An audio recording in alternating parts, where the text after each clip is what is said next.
Hello, Andrew. I'm just looking at your science cat now, and I've given you 12 out of 28, which is 43%, which is just a pass.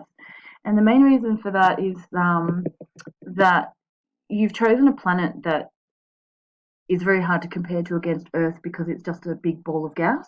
So when you've sort of discovered that, I think you should have abandoned Jupiter and chosen a different planet rather than say, there's no good and here's the bad and there's no.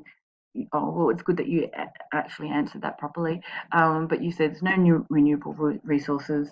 You haven't actually said what the seasons are, even though you said it in the title here.